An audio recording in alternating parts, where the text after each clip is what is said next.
Welcome to Divorce TV News, and we've got our expert interview tonight with Tommy Maloney. He's back again talking about blending the family, and a shared story from a new guest called Despina Mavridou about her book.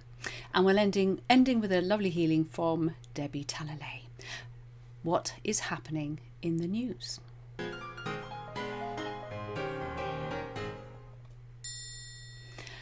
IBB Law talks about Good Divorce Week 2021, putting your children first. So each year, Resolution holds a Good Divorce Week, and this year it is running from the 29th of November to the 3rd of December. With no fault divorce on the horizon, many practitioners who are members of Resolution, which is the family law association in the UK, are hopeful that the stigma attached to divorce will be a distant memory and that clients can have an amicable and non-confrontational divorce. I think that's a little bit aspirational.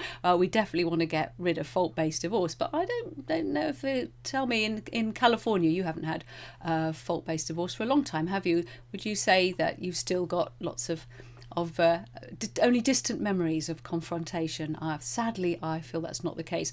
Resolution was founded in 1982 by a group of family lawyers who believed in a non-confrontational approach to family law practice.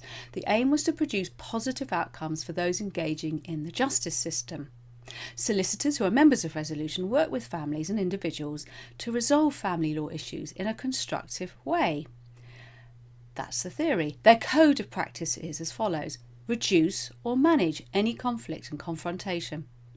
Is that what you found with your solicitors if you've been divorced in the UK? If so, please do leave something in the comments to explain. Support and encourage families to put the best interests of any children first. That would be wonderful if it was always the case. Act with honesty, integrity and objectivity.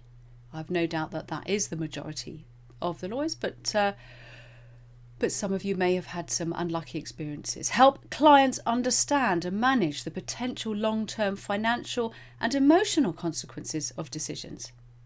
Are lawyers really the best place to do that?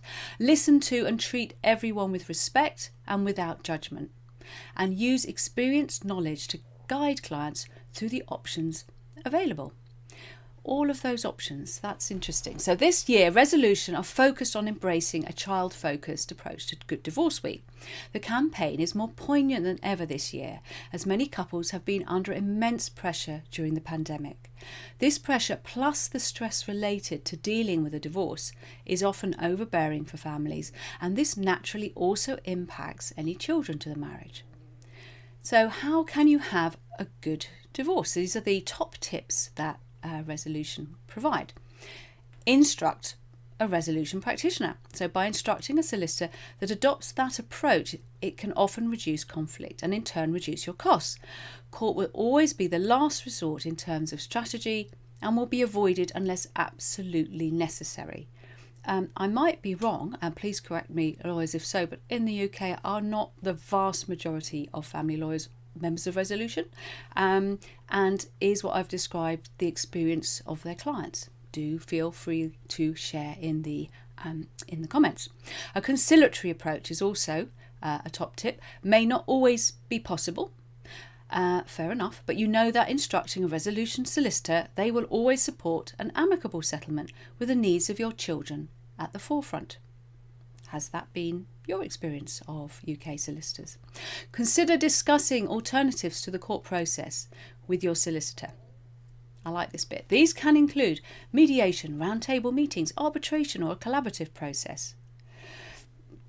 But did your solicitor fully explain all these options right up front? Because I talk to lots of people who've spoken with solicitors and they're absolutely not clear on these options.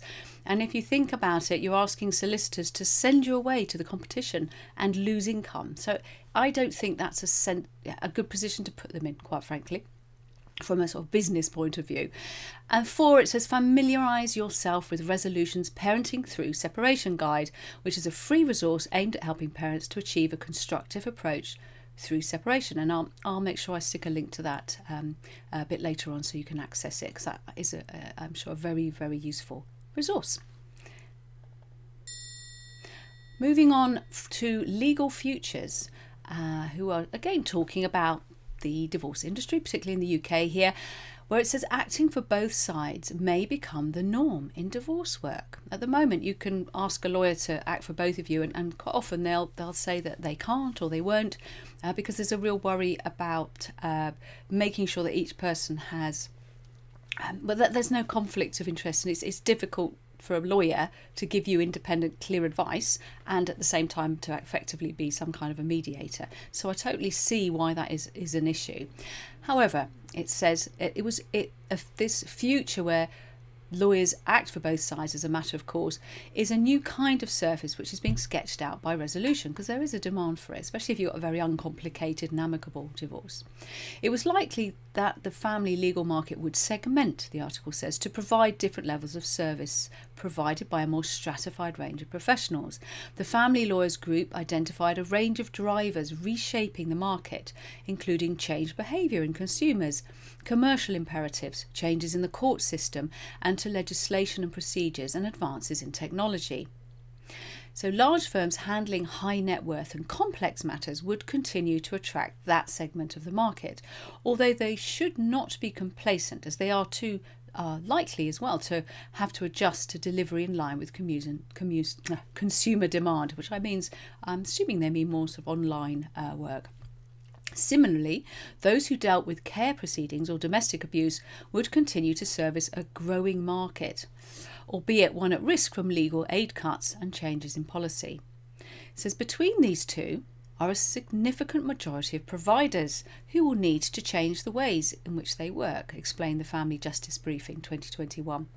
Segmentation might prove to be another key element to the emergence of new professionals as they spot gaps in the market, or for existing members, especially those who are younger, seeking more attractive or fulfilling ways of working.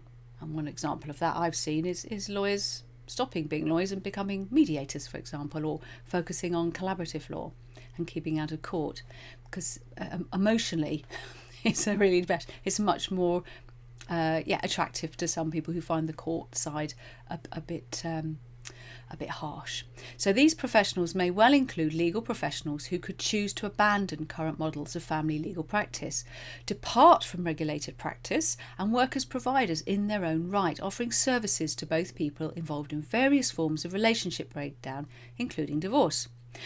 So it says that the implementation next year of a no-fault divorce registration system, which also provides for separating couples to jointly register their decision to divorce, so you won't have to one of you petition, you can both do that, which I think is a great thing, raised the question of whether working with both clients would necessarily and always represent a conflict of interest, the report said. If there is no real conflict of interest, then there may be no significant issue around client confidentiality either. If the government's intent is to reduce conflict within families, they may come to consider that not being able to receive services jointly from a single legal advisor may of itself fuel conflicts.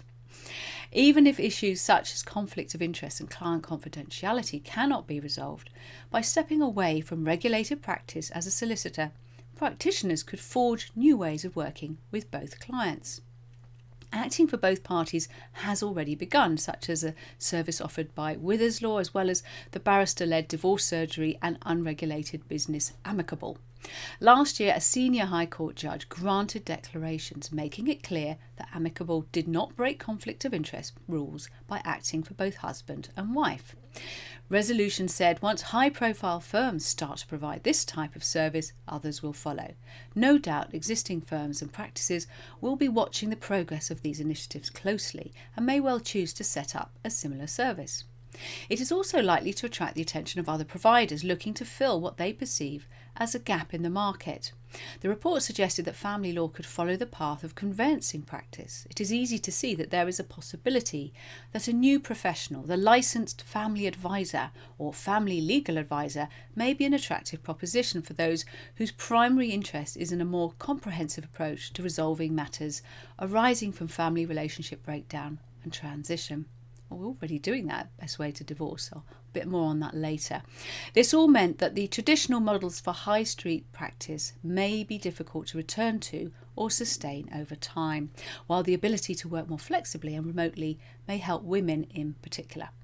Resolution also predicted that in an economy hit by both COVID-19 and Brexit, there will be a question of ethical practice and how reasonable it is or can be to encourage people to incur further debt to pay for legal services. It is likely that courts will also look at costs more forensically, and there is already no shortage of reporting in relation to costs being queried by the judiciary now. And this is really good. We brought this up last week. The judges are starting to get really cross with people who just unnecessarily hike the costs up for the other person just to be difficult, or lawyers that support that process. It is recognised that lawyers have significant overheads and that the rate for the job also reflects the level of expertise they hold. Unfortunately, in a competitive market, they cost too much for a considerable percentage of the population. In addition, there have been difficulties in commoditising services to fixed fees. However, if ways cannot be found to address this, smart providers will profit most, especially those whose offer is online, outside of regulated practice, and which does not involve them in overheads such as buildings and staff. And then finally to something much more silly.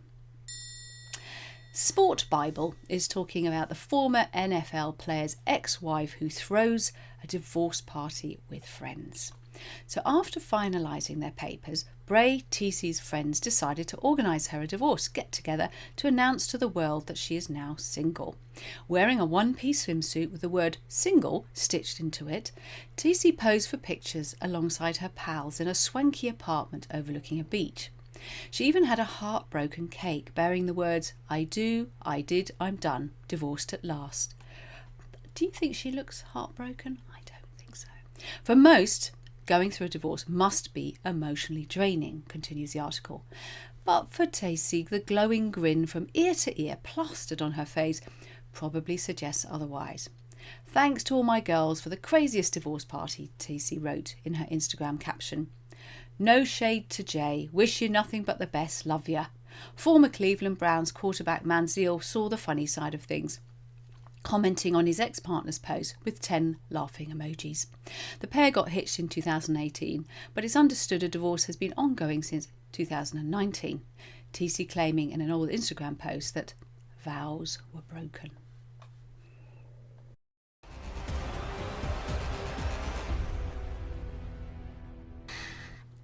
And welcome to our expert interview for today. Thank you for coming back again, Tommy. As always, it's lovely to have you here. And you're going to talk about something very pertinent and very timely, aren't you? I'm going to do my best here, Susie. Thank you for allowing me to once again be the token American on your show. I love the ability to share my knowledge on your show. So again, thank you for allowing me to have the airwaves. Yes. Pleasure to have you. So yes, the holidays are coming, and some parents who are co-parenting may have realised that maybe they didn't plan this well enough. What kind of issues come up, and what can you share from your own experience as well about some good advice for people for this, particularly for this time of year? Yeah, you bring up a great point, Susie. And as somebody who didn't hire an attorney when I first went through my divorce, it's one of the biggest regrets I have, because when the parenting agreement was created, it was created from my former spouse. So some of the things I didn't really look at going into the future really affected me. And so, again, I'm not a legal person, but I know a lot of the things that you talk about on your program. You really need to protect not just yourself, Susie, but you need to protect your children as well. And one of the things that I learned was I really was in that emotional state when I was uh, autographing my divorce papers and really didn't think about the future. And especially now, here in America, we just celebrated Thanksgiving. We've got, you know, the holidays are in the process right now. We've got Christmas.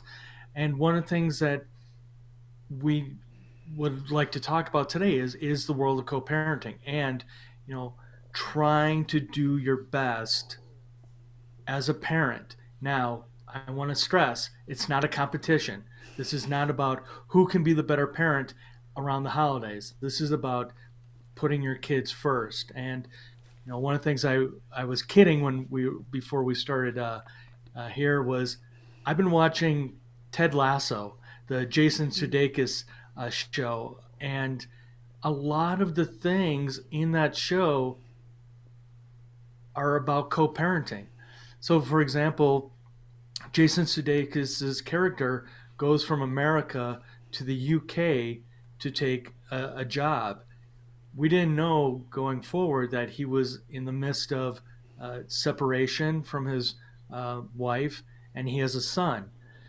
So a lot of the show is playing out in the real world, and you actually get to see him sitting in a hotel room signing off on his divorce papers. So what I want to suggest, number one, is make sure you protect yourself and protect your kids when you are creating that parenting agreement. And that parenting agreement should not be one-sided.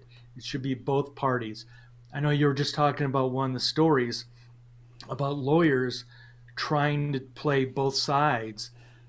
I personally, I think that's a great idea just because it can alleviate a lot of the financial burden, but also mediation right then and there can help uh, looking at the future. So that's something that I want to stress to again to your audience. No matter UK, United States, anywhere, you have to protect yourself and you have to protect your kids. But that just to clarify there, though, because I don't know how this happens, whether this happens much in the States, but here there can be confusion often for people because if the lawyers take on a sort of mediating role and round table discussions, but actually, if you're talking about the future of your family, it's probably worth investing in an actual trained mediator who may also be a lawyer but may not. So it's just really important that people get the right expert for the right job. But I'd love to know, Tommy, what kind of things came back to bite you? What were you not on the ball with for whatever reason initially that you thought, oh God, if I could have my time again, I would have made sure we put that in the agreement or reinforce it in some way? Well, the biggest thing was my former spouse tried to move out of state to another state, taking our son. And that was not in the parenting agreement at all, even though it said neither parent had any idea that they were going to be moving. Well, that needs or should have been put in the parenting agreement that neither parent will be leaving the state. And that's where it bit me because I had to hire a lawyer. I ended up maxing out a credit card. I had to borrow money from my now wife. I had to borrow money from another family member in order to pay for the lawyer to make sure that my son was not going to leave the state. So that was probably the biggest thing where I do regret not having an attorney help me with the parenting agreement as far as when I received it, having somebody look at it. I was just in a state of shock. Like I said, Susie, I just signed the papers and then sent them back in. So that bit me bad. Hard. And what was the outcome? You can't leave us hanging. Yes, I can. Just kidding. Did it work? Or after all that, did you have to travel into a different state to see your own child? I tell people, even on my podcast, there was not a winner in this. Yes, the judge did favor our side and did clearly say that my son was not leaving the state. So it like I said, I don't want to call it a win. I just want to say it worked out. So you had that story. An awful journey, and having to take the mother of your child to court in order to do that. So that's as you say, that's not a win, but it was avoidable, and that's the That's what's so important. And whether you're using an attorney, or if you're using any template, but just getting something checked, because there's some things that you could make legally binding, and then there's a lot of things you just need to sort of agree on, because it's not, you can't make every single element of your parenting legally binding, because it's going to evolve and change.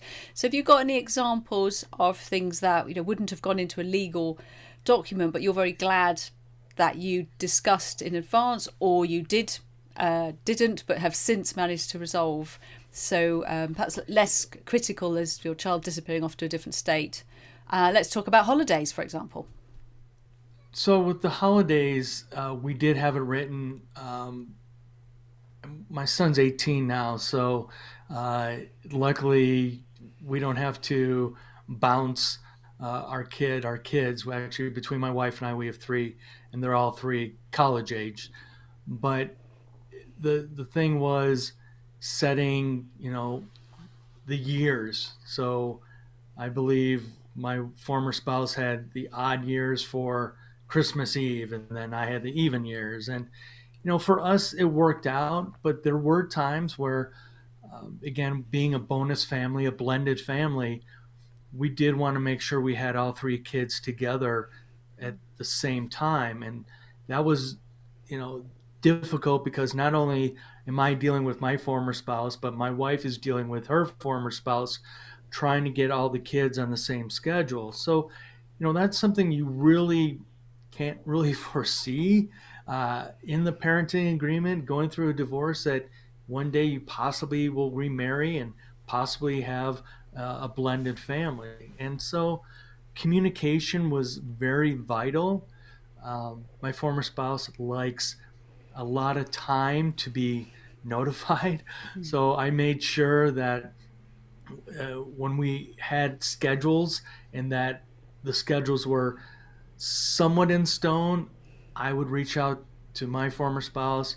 My wife would reach out to her former spouse, and between the four of us, do our best to make sure that the holidays were not stress on them. And because if they start getting stressed out, the holidays aren't going to be as fun. And I interested what you say about not being able to foresee, but I'm often saying to people, hey, do a parenting plan and use that plan to think about, what if you have a partner, I have a partner, how's that going to be? How evolved do we feel about that? If we're really upset about that, let's not make unrealistic plans, and let's plan for right now and then aspirational somewhere to head to. And there's nothing to stop people using, like Split Smart or other online co-parenting templates to really design it as they want. And the vast majority of that will never become legally binding. But as you said, it's about getting the communication right, about finding what works for the other person, and keeping the and also I think one thing you can do, and would you agree with this, that in a plan you can say, if we've got a problem, this is how we'll deal with it. Maybe there's a mediator or a parenting expert that they both trust, and or any third party who can help. Did you ever need to do that, or did you manage to somehow make it work? Yeah, we made it work. It was not always easy, and there were times where luckily my wife, God bless her, I would get ready to send an email off to my former spouse, and my wife would go, "You can't send that. We need to change a few of those sentences." And luckily, she's my editor when it came to those types of situations. And that's where, if you have a partner that understands, your emotions, it helps. And when it came time to trying to negotiate, my wife was really good at saying, change it, change the wording here, and then go from there. And one thing that I just had a conversation with my dad yesterday, and he was I've had some little ebbs and flows these past couple of months, and he was just saying how proud of me, of being able to go through these situations. I told him one of the biggest things for me was stoic philosophy, And the reason why is when you're dealing with a former spouse, you obviously you can't control them. You can't control, what they're going to do or how they're going to react. I mean, when you send an email or a text, the way they interpret it isn't the way you might have sent it. And so that's why I love Stoic philosophy is you can only control what you can control. And that's probably one of the things that's really helped me, um, especially these past couple of years, is the philosophy that you just can't control other people. And there have been times where, as much as I would like to, be the puppet master, it just doesn't happen. I love that realism, and actually, it's a very very powerful place to start from, isn't it? Because by working on what you can control, which is yourself, your reactions, getting support about, read this, or should I wait till the morning before I send it? All of those things are very powerful ways to influence a much healthier co-parenting relationship, even if you've got the ex from hell, which is what we want to believe in. Thank you so much, Tommy, so much for your help. And I know you were just agreeing generally with me. It was nothing personal to do with you at all. No, so never, Susie. Thank you so much for being on the show, and I look forward to having you back again soon. Thanks, Susie. And go watch Ted Lasso. I definitely, on the top of my watch list now. Bye for now. Yeah, I love successful stories of co-parenting, and it's not easy. It's one of the hardest things you'll ever do. And I love Tommy's honesty, and he does a fantastic podcast, which he will be putting the link to when this goes out everywhere. So grab it. If you're in that co-parenting situation, definitely give it a listen.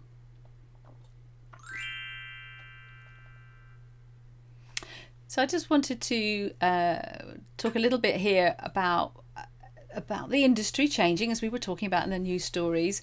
And I thought I'd share something with you. We did, and certainly to professionals watching, I think this should be of interest to you, because what do people want help with when they're going through divorce? So you'd think from resolution, they acknowledge it's a wide range of things, but there's only a certain amount that lawyers can actually provide because they practice law. So I thought I'd let you know from the workshop that I ran last night. Lovely, brave bunch of people came on and learnt a few things about how to stay out of trouble with their divorce, save lots of money, and have a less stressful time. And at the end, or during the run up to the workshop and afterwards, they get an opportunity to have a complimentary session with any of the experts that they feel would be useful to them. So I wanted to just give you the numbers of who they wanted to speak to. So very briefly, let's see, there's a little bit of research, if you like. So let's start with Joanne at the top there. She is a mediator, and not surprisingly, about 9 people wanted to talk to a mediator. And even though some of them are very, very early on in the stage, they haven't waited until a lawyer told them they should talk to a mediator, they're researching, finding out how things work.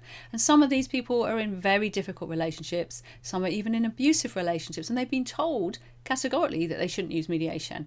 But luckily, Joanne has had great success in many cases with those sorts of mediation. So we do a lot of excuse busting in our workshop. So 9 people wanted to talk to the mediator, but what's significant is they're doing this way before anyone's told them about a MyAMS or anyone's told them about, no lawyer has told them this. They've learnt this from the workshop during their research. Henry, next to Joanne, there is our chartered financial planner. Now Henry, not surprisingly, being a divorce financial workshop and finance being such a fearful area, Henry had 14 people who pretty much immediately put their hands up and said, we need to talk to you. Ruth, down there underneath Joanne there, Ruth is an expert in dealing with coercive and controlling relationships. Now Ruth had 10 people, and this was my just standard divorce financial workshop. It wasn't the divorcing a difficult spouse workshop, but unfortunately so many people are dealing with coercive, controlling, or just plain difficult other spouses, and so 10 people recognised that Ruth was someone that they needed to talk to. And then Indra is a wealth coach. Indra helps people not be afraid of asking for more and their self-worth and getting rid of their blocks around money. So this is not the kind of thing that a law firm would normally offer as part of their service. But there is Indra, 6 people recognised that they needed to speak with her. And finally, and I love this. Oh yeah, Will's. We haven't got Will's lady Emma because she's too shy to send me a photograph. But 6 people, very sensibly, and I think there are definitely going to be more to come, realise that they absolutely need to talk to her about their will, because this is something that's often forgotten during divorce. And then Debbie. Debbie had 7 people, and Debbie is the creator of the Stanford technique. And she's not a lawyer, she's not a financial expert, she's not a counsellor, she is a healer. But 7 people realised that she was the person that they needed to talk to. So I just thought I'd share that with you, and I hope some of the professionals watching appreciate that this is what people actually want when they're going through a divorce, a very collaborative, a very holistic approach, because there's so many facets that they have to deal with. Now for our shared story, we're going back onto the theme of the children.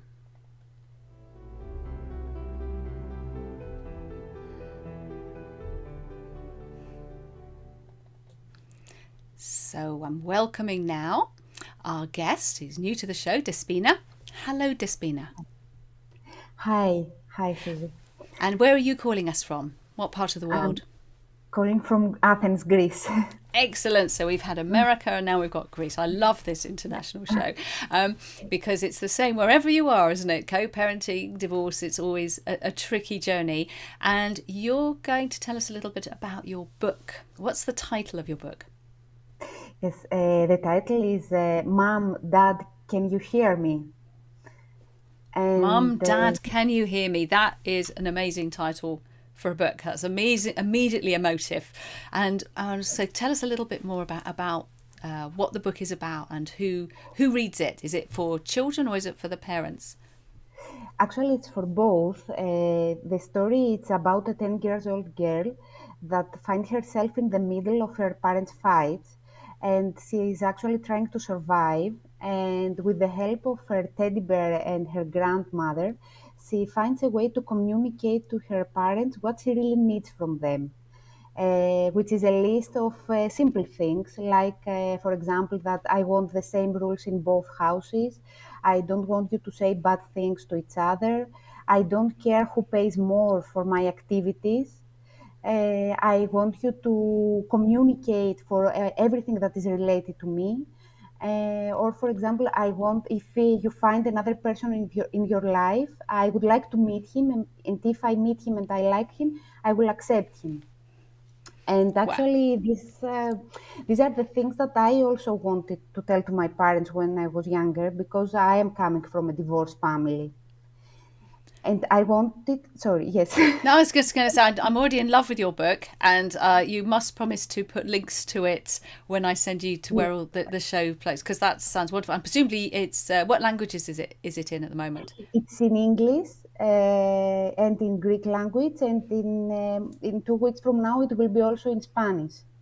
Fabulous, because it's a way for, it's so hard for children to ask those things, especially if their parents are suffering or very antagonistic, and to be able to in a way ask that through the story, that's fabulous. So yeah, tell me more about how you came to write it. Well, the inspiration came from my personal story because, as I said, I am a kid of separated parents, and I was also alienated from my dad for many years because, it was not an amicable divorce. And the motivation came from the mediations, because I am a family mediator in Greece, and I have seen many parents that are coming in the table, and they cannot actually understand how a kid feels and what the kid thinks. They are saying that they are trying to do their best for the kid, but at that time their emotions are so intense that they cannot actually put the kids first, even if they want to. I'm not saying that as I don't want to blame the parents. I just wanted through the story to make them a little bit understand how the kids feel in all this situation, the roller coaster of the kids. And of course, I wanted also through the book to help the children realize that they are not alone. There are also other kids that went through something similar, And even if they feel that they are in a dark place right at the moment that they are going through the divorce, at the end they will find a balance. So a book of hope for the children and the parents, Yes, and they, and without giving too much of the story away, how does the character in the book get to that point where they can put voice to what they want? well, at the beginning, they are trying. She is feeling that one parent is asking from the other to say things to the other parent, and she is doing a little bit the mediator. And at one point, she gets angry with them, and she stopped talking to them. So she does something, and her grandmother helps her to communicate to them how she will talk to them again. Which actually it was something that I wanted to do, but I never found the courage when I was younger. But if you haven't got a grandma to help you, presumably what you can do is if you can get your parents can get you to a mediator, they can use mediation to do that, can't they? Do you ever get to work with the children in mediation? Because I've spoken to mediators who'd love, they often say, get your children not into the same session, but they'll talk to them separately and then carefully translate with the permission of the child what the child's would really want to say to the parents. So it's quite it's not something that all mediators would want to do, but is that an area that you cover, or is that you're able to do that in Greece? Well, yes, we are able to do it, of course, with the permission of the parents. And I had case where I talked with the kid in order to help with the mediation to go on, because both parents, sometimes the kids are getting a little bit, well, they are trying to take sides, and sometimes they are trying to satisfy both parents. So they are saying completely different things to each of the parents. And I understand that very well because I was doing it also as a kid. So I'm always trying to say to the parents that it's good if a mediator talks to the kid, because the mediator is a neutral party and can understand better what's going on. And and are you allowed to tell us what that particular case, what that bit of information was, or would that be, is it too recent? It's quite recent, and it also haven't finished, so I cannot But say nonetheless, something. it's something. I think it's just something really good for parents in any country to be aware of, that is an option, and it doesn't mean the child is sitting in the same room as the parents. It's done in a very careful way, and I think they don't always realise that. And it's definitely a wonderful way to help the children have a voice in the whole process. Yes, Yeah, it's and so yeah, important to give voice to the so children. hopefully you're going to let all the UK and US mediators know about your book. Sorry? I hope you're going to let all the US and UK Yes, mediators know I about your will. I book, will. Yes, yes, because it would be a great thing for them to be sharing. That's lovely. Thank yes. you so much for coming on the show, Thank you. and I look forward to you popping your links for the book so people can find out more about it. Thank you. I will do that. Thank you. That's lovely. I'm looking forward to reading that actually.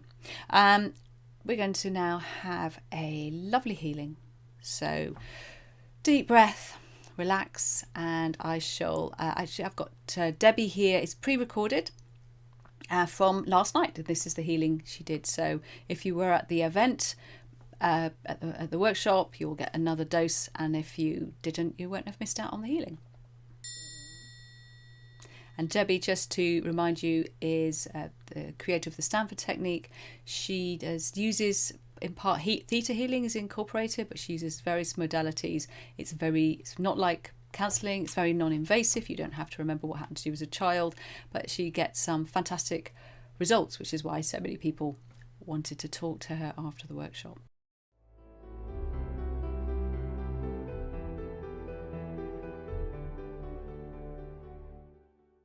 Thank you, Susie. Right, let us all just relax, close your eyes, and put a circle of blue protective light around us, and ask that everything we do will be for the greatest and the highest good. We put ourselves under a shower of universal love and light, so we can be cleaned both inside and out. Now we are bringing a shaft of white light through the top chakra of your head. down through your body so we can enliven each chakra so it can respond by becoming a truer color and is spinning smoothly round its spindle. We take the light down through the top chakra, which is violet or purple. This is the chakra that sits on the crown of your head, and it represents our ability to be fully connected spiritually. It governs our connection to the divine. There's a mantra for this chakra, which is, I am a vessel for light and love. See it spinning smoothly, beautiful violet, glowing and steady. Now we take the shaft down to the next chakra, which is the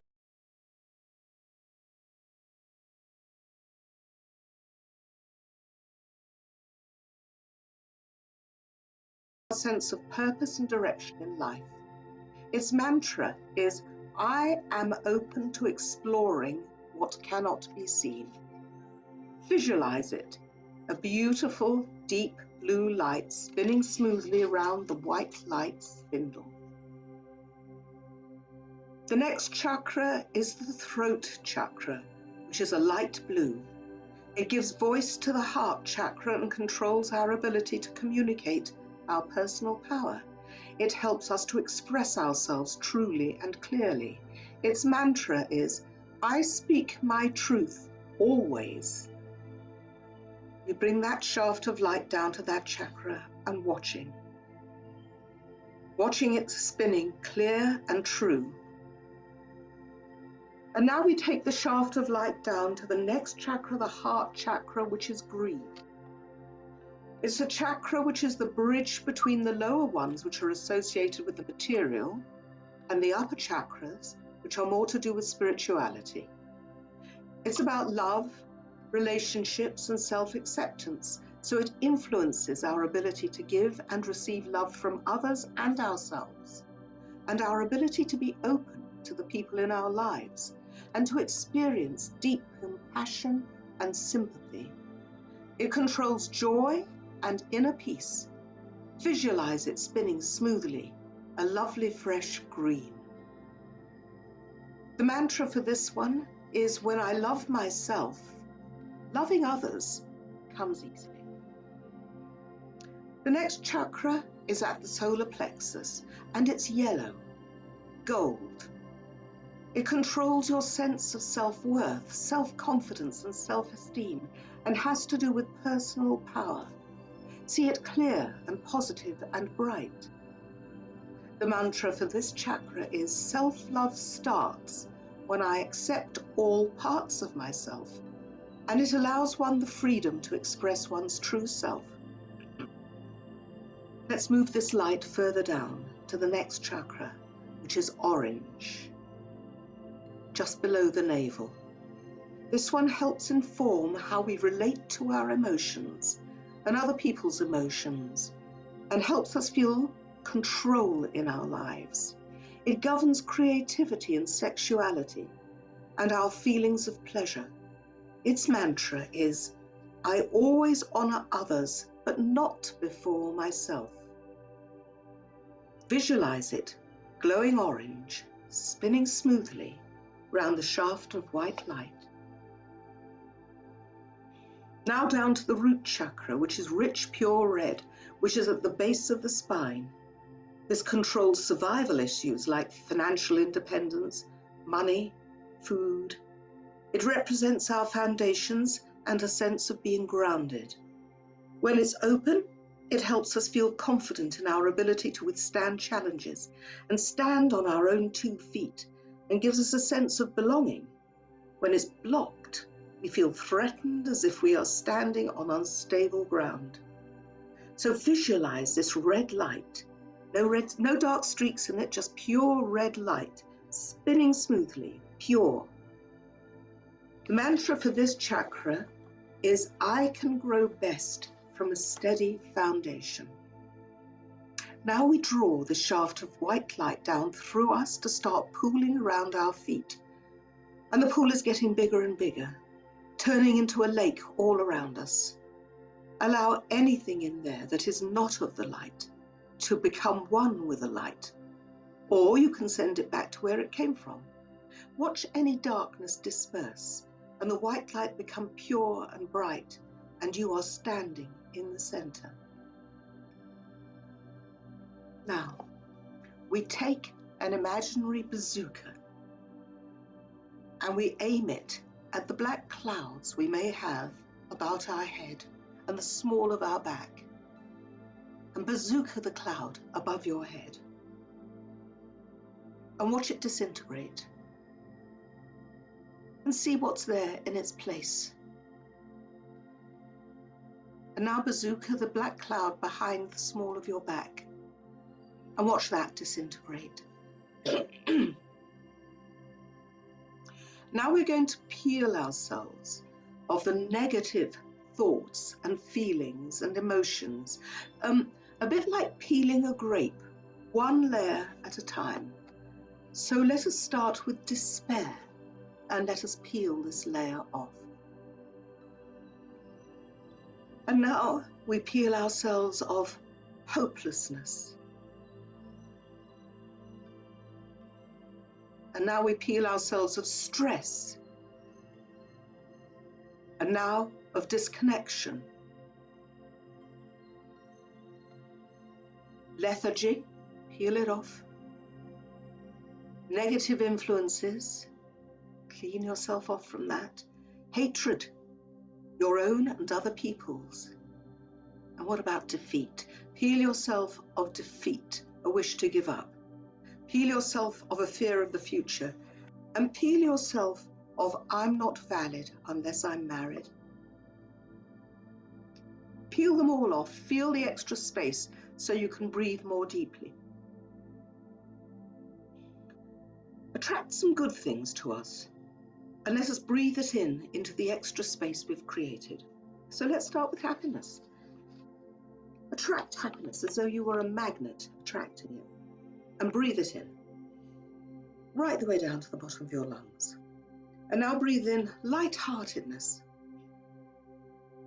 How about well-being and contentment? Breathe them in. Compassion, breathe it in. Detachment, which will allow the universe to bring good to you. Breathe it in. And feel yourself expanding and softening. We're still going to breathe in more, a sense of humor perhaps. Difficult to maintain in hard circumstances. Breathe it in. Financial security. Breathe it in. The ability to relax. Breathe it in. And wonderful health, because difficult circumstances often take a toll on your health. Breathe it in. And now we're going to reconnect or strengthen our connections to our higher beings. So we take the energy from the heart and up through the top of your head to your Creator, who receives it and responds by sending it back through the top chakra, down through all the chakras, back up to your heart, and then linking it back to your Creator. And with that energy from the Creator comes love, protection, hope, and being cared for. And then we reconnect to your soul, without which you wouldn't be here. So take the energy from your heart, right up through the chakras, through the top of your head to your soul, and an answering energy from your soul down through your top chakra, down through all the chakras to your base chakra, and back up to your heart. And with that comes a sense of protection, a sense of belonging, a sense of knowing that everything is going to be all right in the end. And now 3 times, say loud and clear, I reclaim my power. I reclaim my power. I reclaim my power. Thank you. Open your eyes, and wishing you all peace and contentment. I hope you're fully rested. And in the war of divorce and on the battlefield of family separation, always, always make peace your weapon of choice.